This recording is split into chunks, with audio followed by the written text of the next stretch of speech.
Boa noite, amores. Dá licença, Tupã. Ai, meu Deus. Licença. Licença, bichinho. Ponto. Já comecei aqui com a coisa bagunçada, né? Vem cá, vamos dar então boa noite pro povo. Eu nem ia te pegar agora, só no final. Boa noite, gente. Boa noite. Então, galera, eu invento uma voz meio ridícula pra ele, né? Ele vai dizer: Ingra, minha voz é muito mais bonita que isso. Como é que vocês estão, queridos, queridas, querides? Pois é, hoje eu passei um dia assim muito cheio. Gente, eu não consegui vir aqui antes. Tô desde 8 horas da manhã no Zoom. O Zoom virou assim a minha sala de trabalho e sem sair assim, com intervalo pequeno para almoço, mas eu tô tão feliz, tão feliz. Trabalhei até às 8, assim, direto, sem sair do computador, mas fazendo coisas tão profundas, tão transcendentes, trabalhos tão incríveis de conexão, que eu tô me sentindo energizada. Sabe quando você trabalha o dia inteiro, quase sem intervalo e não cansa? Não cansa. Sabe quando você se sente quando você sente que está no seu lugar, que está exercendo o seu propósito de vida nesse momento, porque nós estamos, né, sempre prontos para, poderíamos ou deveríamos estar sempre prontos para mudar, e é assim que eu me vejo hoje, em abertura para mudança, para transformação, para coisas novas na minha vida. Então eu estou vivendo uma fase assim de abertura, de florescimento e de liberdade. Acho que a palavra é liberdade. E aí, como eu não estou cansada, apesar de um dia inteiro assim de muito trabalho, estou me sentindo nutrida, alimentada, feliz. Eu fiquei com muita vontade de ler mais um pouco do livro Mensagem do Outro Lado do Mundo. Desculpem se eu não estou anunciando aqui o horário que eu vou ler, mas é que, de fato, não estou conseguindo ter uma previsão da hora que eu vou parar. Hoje eu achei que eu não ia dar conta, que eu ia estar muito cansada, mas eis que aqui estou, cheia de energia. Então vamos ler Mensagem do Outro Lado do Mundo. Eu fiquei com a sensação que eu não ia querer dormir sem ler um pouquinho dessa história. Provavelmente eu vou ficar no máximo até as 9, né? No máximo, porque apesar de eu não estar sentindo cansaço, de eu estar me sentindo super energizada, eu preciso descansar. Amanhã começa de novo. Eita, que eu tô com aquela rodinha nos óculos. Amanhã começa de novo esse módulo, né, de novas pessoas chegando nos caminhos que eu já estou trilhando há um tempo. Então eu estou muito feliz de poder receber os novos assim, de coração aberto. Muito engraçada aquela rodinha ali, né? Vamos continuar a nossa saga. Para quem está chegando agora, tem a leitura, tirar um pouquinho. Estou fazendo a leitura do livro Mensagem do Outro Lado do Mundo, que é a história de Marlo Morgan, uma americana que vai para um almoço com aborígenes na Austrália, quer dizer, ela já está morando na Austrália há um tempo, implantando projetos de inclusão, né, dos povos originários da Austrália. E um dia ela é convidada para ir num almoço, que ela não sabe exatamente o que vai ser. Ela acha que é um almoço. Ela é convidada para conhecer um grupo de aborígenes. E chegando lá, isso que ela pensava ser um almoço se transforma numa travessia de 3 meses pela Austrália, pelo deserto. E ela vive experiências incríveis. Eu já li esse livro mais de uma vez. Cada vez que eu leio, me emociono, me sinto tocada profundamente pela sabedoria dos povos originários, das pessoas reais, como eles se chamam. Então vamos seguir aqui nossa jornada com Marlo Morgan e os aborígenes da Austrália. Que demais, né? Como a gente pode conhecer outras culturas e outros lugares do planeta através de uma leitura de um livro. É muito mágico. Então, ontem, quando eu li, a gente até né? Passou um pouco de 1 hora de live, porque eu li uma parte que a Marlo Morgan mostrava a triste realidade dos povos originários, dos povos nativos, na cidade que ela está morando, lá na Austrália. E aí eu avancei um pouquinho para a gente entrar nessa parte agradável, profunda e da sabedoria, né, dos aborígenes. E agora a gente segue caminho com eles pelo deserto da Austrália. No primeiro dia não vi nenhuma xícara, prato ou tigela. Tinha adivinhado. A atmosfera permaneceria informal, fazendo-se as refeições como piquenique. Pouco depois, caçarolas de folhas foram retiradas do carvão vegetal. A minha foi manipulada com uma dedicação especial. Observei todos abrirem as suas e comerem seu conteúdo com os dedos. O banquete em minha mão estava quente, mas não havia movimento. Então, tomei coragem e olhei dentro. Para quem chegou agora, é porque eles tinham catado minhocas para comer e estavam fazendo um preparado com as minhocas, né? E era a única coisa que tinha para comer. A gororoba de minhoca desaparecera. Pelo menos não parecia mais ser de minhoca.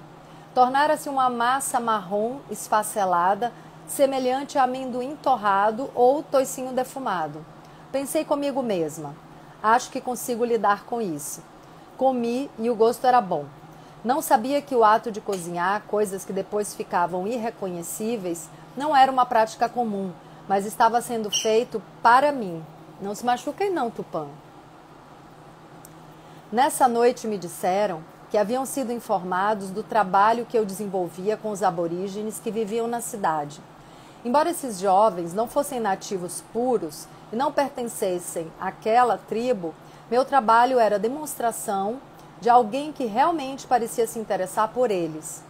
Fui chamada porque lhes pareceu que eu gritava por socorro. Consideraram-me tendo um propósito puro. O problema era que, como tinham percebido, eu não compreendia a cultura aborígene e, sem dúvida, tampouco o código dessa tribo.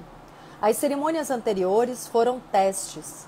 Fui aceita e considerada digna de aprender o conhecimento do verdadeiro relacionamento entre os homens e o mundo em que vivemos, o mundo além, a dimensão de onde viemos e a dimensão para onde retornaremos. Eu seria exposta à compreensão de minha própria condição de ser. Ao me sentar, meus pés confortados, agora cobertos por um suprimento precioso e restrito de folhas, Ota explicou-me a importância da incumbência desses 62 nativos de caminharem comigo. Eu tinha sido autorizada a compartilhar de sua vida. Eles nunca haviam se associado e nem mesmo... Gente, peraí, desculpa. Tupã, por favor, larga.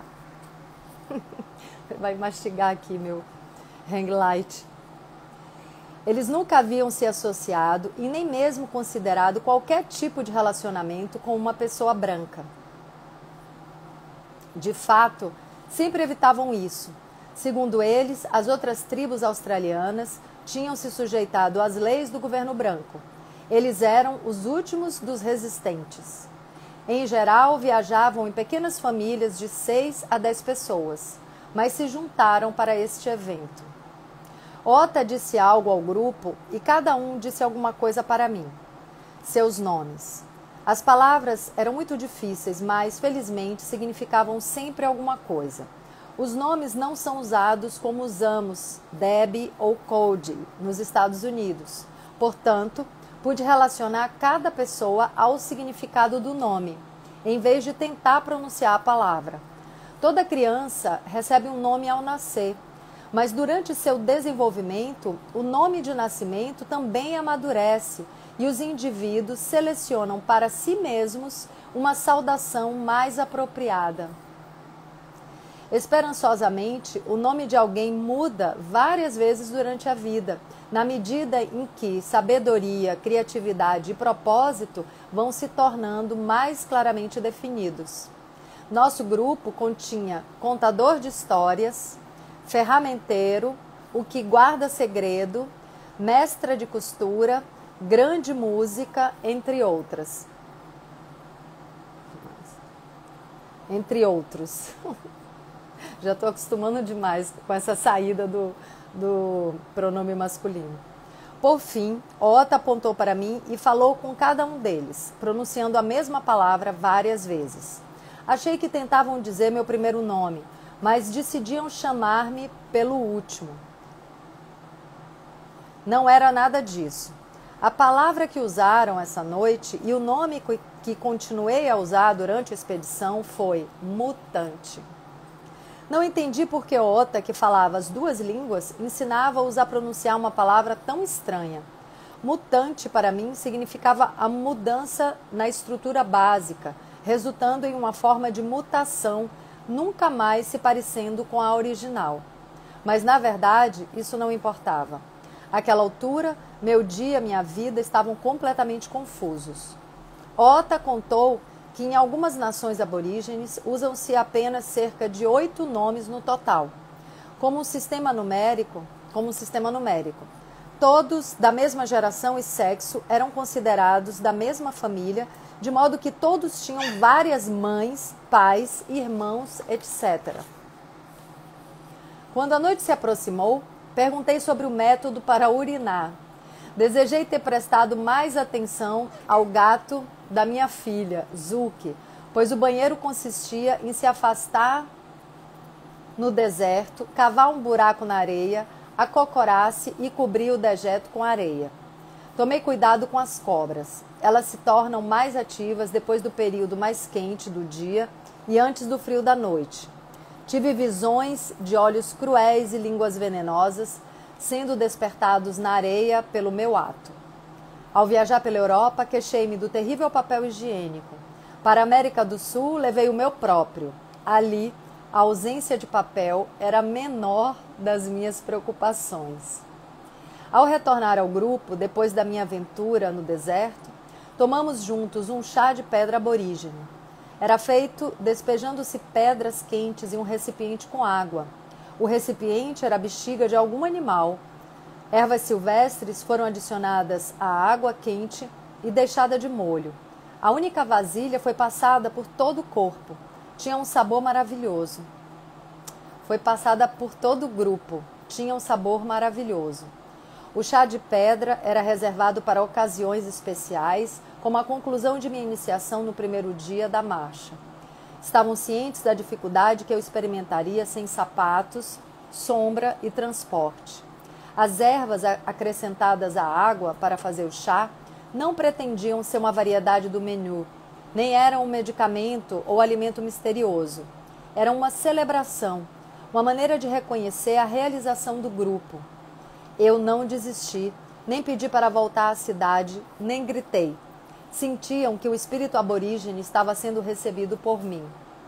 As pessoas, então, começaram a nivelar partes da areia e cada um pegou do fardo transportado um rolo de pele em couro. Uma mulher mais velha ficara me olhando a noite toda com uma expressão descompromissada. O que ela está pensando? Perguntei a Ota. Que você perdeu seu cheiro de flores e que provavelmente vem do espaço cósmico. Sorri e ela me deu um pacote. Seu nome era Mestra da Costura. É Dingo, Ota avisou. Eu sabia que Dingo era um cachorro selvagem australiano, semelhante ao nosso coiote ou lobo. É muito versátil. Pode colocá-lo sob você no solo, cobrir-se ou apoiar a cabeça sobre ele. Ótimo, pensei. Posso escolher que 60 centímetros do meu corpo ficarão acomodados. Optei por usá-lo entre mim e as criaturas rastejantes que vira por perto. Havia anos que dormia no chão. Quando era menina, lembro-me de ter passado um tempo sobre uma grande rocha plana no deserto de Mojave, na Califórnia. Vivíamos em Barstow. A principal atração era um grande morro chamado de Colina B. Muitas vezes no verão preparava uma garrafa de laranjada, Nelly, e um sanduíche de manteiga de amendoim e excursionava pela colina. Sempre comia na mesma rocha plana e depois passava o tempo deitada, observando as nuvens e nela descobrindo formas de objetos. A infância parecia muito remota. É curioso como o céu permanece o mesmo. Acho que, ao longo dos anos, não tinha dado muita atenção aos corpos celestes. Acima, havia um teto de cobalto salpicado de prata. Podia ver nitidamente o padrão traçado na bandeira australiana atribuído ao Cruzeiro do Sul. Deitada, pensava na minha aventura, como descrever o que tinha acontecido. Como descrever o que tinha acontecido? Uma porta se abrira e eu fora introduzida em um mundo que não sabia que existia. Sem dúvida, não era uma vida de luxo. Morava em lugares diferentes e viajara a vários países em todo tipo de transporte, mas nunca experimentara algo semelhante a isso. Achava que, apesar de tudo, estaria bem. Na manhã seguinte, diria que esse dia era tudo o que eu precisava para apreciar sua cultura. Meus pés suportariam a jornada de volta até o jipe. Talvez pudesse levar um pouco de seu bálsamo para os pés, porque realmente ajudava. Uma amostra desse estilo de vida era o suficiente. Mas, no fundo, o dia não tinha sido tão ruim, excetuando o suplício dos meus pés. No fundo, estava realmente grata por ter aprendido mais sobre como outro povo vive. Começava a perceber que passava algo mais que sangue pelo coração humano. Fechei os olhos e disse um silencioso obrigada ao poder acima. Alguém ao lado extremo do acampamento disse alguma coisa que foi repetida por cada um sucessivamente. Transmitiam a mesma frase, um para o outro, em zigue-zague. Finalmente foi transmitida a Ota, cuja lona de dormir estava próxima da minha. Ele se virou e disse: "Você é bem-vinda. O dia foi bom." De certa forma, surpresa com a resposta deles, às minhas palavras não pronunciadas, respondi dizendo: "Obrigada. E vocês são bem-vindos." Dessa vez, em voz alta. Capítulo 7. O que é seguro social? Fui despertada pela manhã antes de o sol se levantar. Pelo ruído das pessoas Fui despertada pela manhã antes do sol se levantar, pelo ruído das pessoas juntando os poucos artigos dispersos que tínhamos utilizado na noite anterior. Disseram-me que os dias se tornavam mais quentes, por isso caminharíamos durante as horas matinais mais frescas, descansaríamos e retomaríamos a marcha à noite. Dobrei a pele do dingo e a entreguei a um homem que arrumava o fardo. As peles ficariam acessíveis, pois durante o pico do calor encontraríamos abrigo, construiríamos um wheelchair ou uma proteção de arbustos provisória, ou usaríamos as peles para fazer sombra. A maior parte dos animais não gosta do sol intenso. Apenas os lagartos, as aranhas e os insetos do cerrado ficam alertas e ativos a mais de 35 graus. Quando o calor é extremo, até mesmo as cobras se enterram, se não desidratam e morrem. Não sabia disso. Às vezes é difícil localizá-las quando escutam nossa vinda e põem a cabeça para fora do solo arenoso, procurando descobrir a fonte da vibração. Agradeço, na época, não estar consciente de que existem 200 tipos diferentes de cobras na Austrália, dos quais cerca de 70 são venenosos. Nesse dia, aprendi a notável relação dos aborígenes com a natureza. Antes de começarmos a caminhada, formamos um semicírculo compacto com todos de frente para o leste. O ancião da tribo moveu-se para o centro e começou a entoar um cântico. Um compasso foi definido e todos o acompanhavam com palmas, batendo os pés ou nas coxas. Durou cerca de 15 minutos. Era rotina todas as manhãs e fiquei sabendo que constituía um aspecto muito importante da nossa vida em comum. Era a manhã, uma oração, concentração, estabelecimento de meta ou qualquer outro nome que se queira dar. Essas pessoas acreditam que tudo que existe no planeta tem uma razão de ser. Não existem anomalias, desajustes ou acasos. Há apenas más interpretações e mistérios que ainda não foram revelados aos humanos mortais. O propósito do reino vegetal é alimentar os animais e os homens, manter a solidez do solo, aumentar a beleza, equilibrar a atmosfera. Disseram-me que as plantas e as árvores cantam silenciosamente para os homens e que tudo o que nos pedem em troca é cantar para elas. Minha mente científica traduziu isso imediatamente como a troca de oxigênio e gás carbônico na natureza. O objetivo primordial do animal não é alimentar o homem, mas concorda com isso quando necessário. Seu propósito é equilibrar a atmosfera, ser um companheiro e um professor através do seu exemplo e ocasionalmente ajudar no trabalho. Assim, todas as manhãs, a tribo envia um pensamento ou mensagem aos animais e às plantas diante de nós. Dizem: estamos atravessando seu caminho, viemos reverenciar seu propósito para a existência. Cabe às plantas e aos animais tomar as providências em relação a quem será escolhido. A tribo das pessoas reais nunca fica sem alimento. O universo sempre responde à sua conversa mental. Acreditam que o mundo é um lugar de abundância. Assim como eu ou você nos reunimos para escutar um piano e reverenciar o talento e o propósito do artista, eles fazem o mesmo em relação a tudo na natureza. Quando uma cobra aparece no caminho, é para prover nosso jantar. A comida diária era uma parte muito importante da celebração à noite. Fiquei sabendo que sempre agradeciam o aparecimento do alimento. Primeiro era pedido e sempre se esperava que aparecesse. E realmente aparecia, mas era recebido com uma gratidão genuína. Tentei dizer a Ota que estava na hora de ele me levar de volta ao jipe, mas parecia que não havia lugar nenhum à vista. Finalmente reconheci que podia suportar mais um dia. A tribo não levava provisões. Eles não plantavam, não participavam de nenhuma colheita. Caminhavam pelo flamejante ermo australiano, sabendo que receberiam todos os dias muitas bênçãos do universo. O universo nunca os desapontou. Não deu uma pausinha aí, né? Era frequente comermos um pouco aqui e um pouco ali, não uma refeição como vocês a entendem. Carregávamos várias bexigas de água. Sei que os homens são constituídos de 70% de água e que não necessitam de mais de 1 galão por dia, em condições ideais. Ao observar os aborígenes, percebi que necessitavam e bebiam muito menos que eu. Na verdade, raramente bebem dos recipientes. Seu corpo parece aproveitar o máximo da umidade da comida. Acreditam que os mutantes têm muitos vícios e a água é um deles. Usávamos a água para embeber as sementes mortas e secas na hora da refeição. Elas entravam na água como gravetos sem vida, desidratados e miraculosamente saíam parecendo talos frescos de aipo. Conseguiam encontrar água onde não havia sinal de umidade.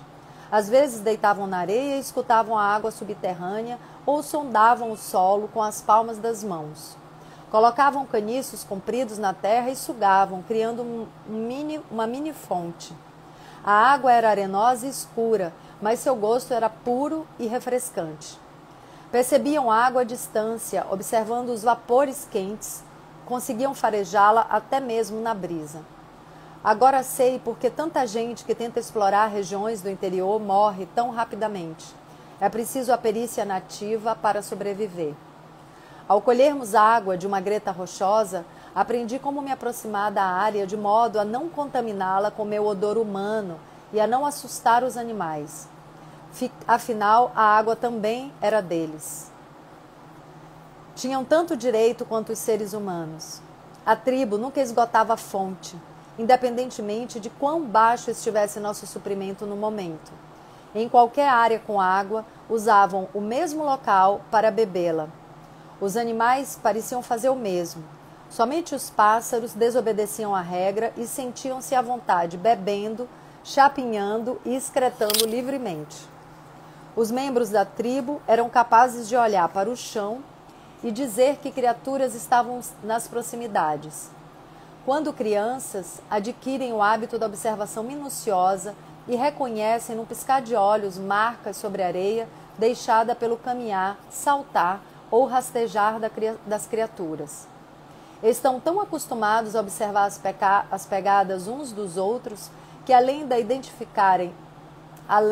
identificarem um bando, podem informar, a partir da extensão da passada, se a pessoa está bem ou se anda mais devagar por causa de alguma doença. O mais leve desvio na pegada pode informar o destino mais provável do andarilho. Sua percepção ultrapassa os limites da percepção de pessoas criadas em outras culturas. Os sentidos de audição, visão e olfato são sobre-humanos. As pegadas têm vibrações que dizem muito mais do que se vê na areia. Mais tarde aprendi que os rastreadores aborígenes são famosos por reconhecerem, a partir das marcas de pneus, a velocidade, tipo de veículo, data e hora e o número de passageiros. Nos dias seguintes, comemos bulbos, tubérculos e outros vegetais que crescem sob a superfície semelhantes a batatas e inhame. Localizavam prontamente uma planta comestível sem arrancá-la do solo.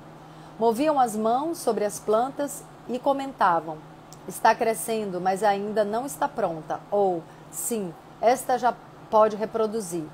Para mim, todos os caules eram iguais, de modo que, depois de perturbar várias e vê-las serem replantadas, achei melhor esperar que me identificassem qual podia ser tirada. Explicaram que a habilidade de descobrir um veio de água era natural e que todos os homens a possuíam. Eu reparo que quando ela fala homem, ela quer dizer homens e mulheres, né? Como isso está mudando, é interessante. Todos os seres humanos a possuem, né? Como minha sociedade não estimulava o desenvolvimento da própria intuição, chegando mesmo a desaprová-la como sendo sobrenatural e possivelmente perniciosa, tive de ser treinada a aprender o que acontece naturalmente. Em última análise, ensinaram-me a buscar a água, perguntando às plantas se estavam prontas para honrar o propósito de sua existência. Pedia permissão ao universo e sondava com a palma de minha mão. Às vezes sentia o calor e outras meus dedos pareciam ser repuxados incontrolavelmente quando eu estava sobre uma vegetação madura. Quando aprendi, senti um enorme passo à frente para minha aceitação pelos membros da tribo. Parecia significar que eu era um pouco menos mutante, me tornando gradualmente mais real. Era importante não esgotar o veio de água de uma planta. Sempre deixava-se o suficiente para que se desenvolvesse. Os membros da tribo estão surpreendentemente conscientes do que chamam de canção, ou sons silenciosos do solo. Sentem o que vem do ambiente e decifram, e então conscientemente agem, quase como se tivessem desenvolvido algum tipo de receptor celestial, através do qual as mensagens do universo nos chegam. Em um dos primeiros dias, caminhamos sobre um lago seco. Havia fendas irregulares na superfície e cada pedaço parecia ter extremidades aneladas. Várias mulheres juntaram argila branca que, mais tarde, foi pulverizada em pó de tinta. As mulheres carregavam gravetos compridos e com eles abriam buracos no barro endurecido da superfície. Vários centímetros abaixo, encontravam umidade e extraíam pequenas massas arredondadas de lama. Para minha surpresa, estas, quando limpas, eram na realidade sapos. Aparentemente, sobreviviam à condição desidratada, enterrando-se a vários pés da superfície. Depois de assados, continuavam úmidos e tinham o gosto de peito de frango. Ao longo dos meses seguintes, nos deparamos com uma série de alimentos a serem reverenciados em nossa celebração diária da vida universal. Comemos canguru, cavalo selvagem, lagartos, cobras, percevejos, larvas de todo tamanho e cor, formigas, cupins, tamanduás, pássaros, peixes, sementes, nozes, frutas, plantas as mais variadas e até mesmo crocodilo. Na primeira manhã, uma das mulheres se aproximou de mim, tirou a fita imunda de sua cabeça e, suspendendo o meu cabelo comprido, usou-a para prendê-lo. Seu nome era Mulher Espírito. Não entendi o que estava espiritualmente ligado. Não entendi a que estava espiritualmente ligada, mas depois de nos tornarmos boas amigas, decidi que era a mim. Perdi a noção dos dias, semanas, do próprio tempo. Desisti de pedir para retornar ao jipe. Parecia fútil e pressentia que algo mais estava acontecendo. Eles planejavam alguma coisa. No entanto, era evidente que eu não estava autorizada a saber do que se tratava. Minha força, reações e crenças eram continuamente desafiadas, mas eu não sabia o porquê. As pessoas que não sabem escrever nem ler teriam outro método para avaliar um aluno? Deixa eu ver quanto tempo falta. Tá acabando. Certos dias, a areia se tornava tão quente que eu podia escutar meus pés. Chiavam como hambúrgueres fritando numa panela. Quando as bolhas secaram, começou a se formar uma espécie de casco. Com o passar do tempo, minha resistência física atingiu um nível surpreendente. Sem ter o que comer no desjejum e no almoço, aprendi a me alimentar com o que se apresentava. Observava a corrida dos répteis e os insetos fazendo flexões e descobria feições na pedra e em madeira seca. As pessoas apontavam locais sagrados no deserto. Parecia que tudo era sagrado. Blocos de rochas, colinas, ravinas e mesmo bacias ressecadas. Parecia haver linhas invisíveis que demarcavam o território de tribos anteriores. Mostraram como mediam a distância entoando canções com palavras e ritmos específicos. Algumas músicas talvez tivessem 100 versos. Cada palavra e pausa tinham de ser exata. Não podia haver nenhum improviso ou lapso de memória, pois era literalmente uma vara de medição. Na verdade, nos cantam de um lugar até o outro. Comparei sua linha melódica ao método desenvolvido por um amigo que é cego. Eles recusaram a linguagem escrita porque acham que ela reduz o poder de memória. Se praticar e forçar, recordar, a memória alcançará um grau excelente de atuação. O céu permaneceu azul e sem nuvens, dia após dia, com apenas uma variação de nuance. A brilhante luz do meio-dia atravessava a areia cintilante para se estender e intensificar, de modo que meus olhos se tornavam enseadas renovadas para um rio de visão. Comecei a apreciar e não ter como coisa certa a capacidade de me renovar após uma noite de sono. Com uns poucos goles de água, podiam realmente saciar minha sede e toda uma série de sabores, do doce ao amargo. Tinha passado a vida sendo lembrada da importância da segurança do trabalho, da necessidade de adquirir proteção contra a inflação, fazer um patrimônio e poupar para a aposentadoria. Ali, nossa única segurança era o ciclo constante da aurora ao crepúsculo. Estava admirada como o fato de que a raça que menos gozava segurança no mundo, segundo meus padrões, nunca sofresse de úlcera, hipertensão ou doença cardiovascular. Comecei a ver beleza e a unidade da vida nas cenas mais estranhas. Um covil de cobras, talvez umas 200, cada uma da grossura de um polegar. Elas se moviam para cima e para baixo, como os desenhos observados nos vasos em um museu. Sempre detestei cobras, mas as via como necessária para o equilíbrio da natureza, para a sobrevivência do nosso grupo, como criaturas tão difíceis de serem amadas que se tornavam objetos a serem incluídos na areia, na arte e na religião. Vou ler de novo, porque isso aqui é curioso. Mas as via como necessária para o equilíbrio da natureza, para a sobrevivência do nosso grupo, como criaturas tão difíceis de serem amadas, que se tornavam objetos a serem incluídos na arte e na religião. Não conseguia imaginar que um dia comeria cobra defumada, muito menos cobra crua, mas aconteceu. Aprendi como a umidade de qualquer alimento pode ser preciosa. Ao longo dos meses, nos deparamos com os extremos do clima. Na primeira noite, usei a pele de dingo como colchão, mas quando chegaram as noites frias, transformou-se em manta. A maior parte das pessoas deitava-se no chão descoberto, aconchegada nos braços de alguém.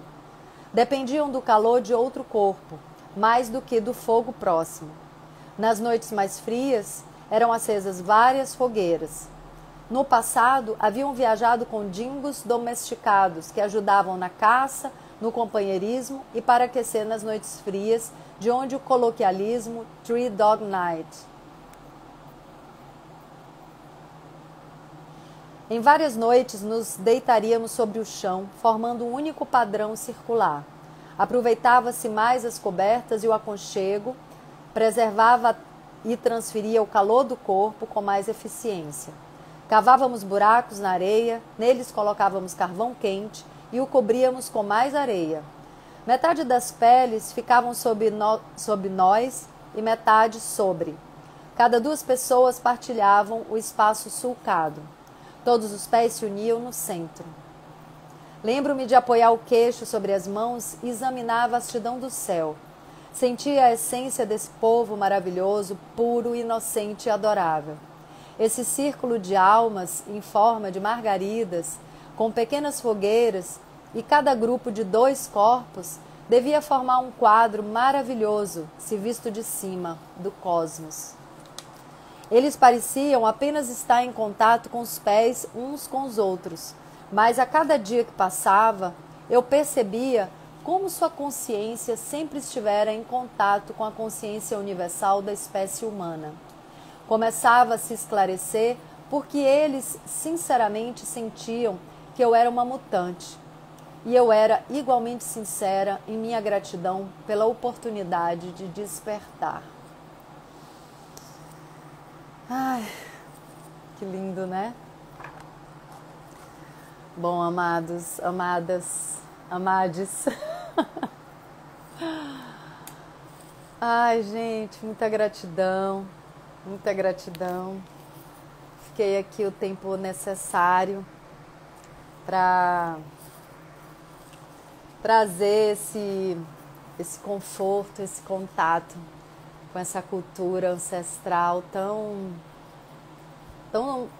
reveladora, né, da essência de pessoas reais, de pessoas conectadas com o universo. Eu guardei para falar agora, que bom que eu lembrei, na hora que ela conta sobre a relação com as plantas e com os animais, né? Que as plantas... Como é que foi? Vocês lembram? Gente, vocês falaram tanta coisa aqui e eu tava... Sabe quando vai rolando os comentários e fica parado porque eu tentei olhar alguma coisa em cima? Mas agora eu atualizei. Não, que ela falou... Como é que ela falou, gente? Eu não quis interromper na hora. Deixa eu ver se eu acho de novo. Que as plantas estão ali, né, para alimentar a gente... Mas os animais... Ah, foi isso. Eu achei muito interessante isso. Que os animais não estão no planeta para nos alimentar. Que, se necessário, eles podem fazer esse papel. Mas eles estão aqui no planeta para nos ensinar. E abriu, assim, um fractal, um portal de percepção para mim na hora que eu li aquilo. Porque... Como é que eles nos ensinam? Como é que os animais nos ensinam? Eu até andei acreditando que a gente é que ia ensinar eles sobre evolução, né? Sobre evolução mental e autoconsciência. Tudo bem, a gente pode trocar esses ensinamentos, porque a gente tem essa capacidade de autoconsciência, né? Que ao mesmo tempo pode ser uma ilusão de desconexão, né? A gente pode olhar um pouco de fora, digamos assim. A gente pode se tornar observador dessa experiência de realidade. Eu acho que isso é só do ser humano, né? Se desconectar da persona, se desconectar do papel, se a gente desenvolve o autoconhecimento e a expansão da consciência. Mas os animais têm uma coisa que realmente é uma característica muito forte, que pode nos ensinar se a gente for bom observador, que é essa conexão profunda com a Mãe Terra e com o Pai Celestial, essa conexão genuína com a natureza, que de quando em vez, se a gente perde, né, a consciência dessa conexão, é só a gente observar um animal, como ele está conectado, né? Então, eu achei muito curioso que na hora veio isso para mim, de fato, A gente pode aprender com os animais a manter essa consciência da conexão. Porque de fato a gente não desconecta nunca, né? É impossível, né? A gente é parte desse grande ecossistema chamado Terra, Gaia. Então a gente simplesmente cria uma ilusão de desconexão e ao observar um animal a gente pode se reconectar, entre aspas, né? A gente pode conectar de novo com a consciência de pertencimento a algo muito maior, né? Que é o ecossistema Gaia. Ai, que lindo. Deixa eu ver o que vocês estão falando aqui. Sem conexão profunda com a natureza. Uau, incrível. Sim, conexão profunda com a natureza. Uau, não é, gente? Givanilma, Nilma, Roger. Saudade das nossas filmagens. Pois é. Gente, né? Tem que ter muito cuidado agora para filmar, para gravar, todo um procedimento assim, um desafio, né? Um desafio. Estamos todos atravessando um deserto australiano, né? Em nossas vidas. Que legal, muito significativo a gente estar lendo esse livro agora. Eu amo ler junto, assim. É muito da minha natureza fazer as coisas coletivamente. Nos últimos anos da minha vida eu tenho descoberto isso. Eu gosto muito de estar sozinha, então tem sido bem importante desenvolver e descobrir esse gosto por fazer as coisas coletivamente. Isso tem me alimentado muito. Gratidão. Não sei que horas eu venho aqui amanhã. Amanhã a gente vai ter uma live no canal do YouTube. Amanhã completa um ano que eu tenho um canal do YouTube. Foi um canal que eu abri 27 de fevereiro de 2020. Antes mesmo até da pandemia, né? Eu nem sabia que ia ter esse isolamento. Que a gente não sabe quando vai acabar, não tinha nem começado. Mas de alguma maneira eu intuí, né? Como é bom ter uma intuição assim fina. Eu agradeço, eu honro a intuição e agradeço e assumo que eu tenho tido cada vez mais. E eu criei esse canal para falar só de autoconhecimento, porque eu achava que ia ser muito estranho falar de autoconhecimento com um público que me conhece de televisão. Só que a cada dia que passa eu percebo a conexão do meu amor pela arte e do meu amor pela natureza humana e a minha dedicação também hoje como terapeuta sistêmica. Assim, é como se tudo tivesse se encaixando assim num grande quebra-cabeça. Então, o autoconhecimento tem tudo a ver com a arte, né? A arte, inclusive, é um grande canal de autoconhecimento e expansão da consciência. Agora eu vejo isso com muita clareza. Mas está lá o canal do YouTube, é um outro público. Então, quem estiver aqui, que quiser ir, vai ser dia 27 de fevereiro, sábado, às 19 horas, no meu canal do YouTube. Se chama Ingra Liberato. E na próxima quarta a gente tem aquela constelação, que eu sorteio uma constelação através do Zoom. Vai ter aí um aviso, devo colocar amanhã ou depois, assim que eu tiver um tempinho, tá? Gratidão, amados, por essa acolhida. Tupã. Tupã. Ó, e o bichinho dormiu aqui, escutando história. Acho que ele gosta. Tupanju. Vem aqui pra dar tchau. Vem aqui, meu bubuco. A tia Ingla vai te pegar dormindo, olha só, gente. Olha. Muita fofura.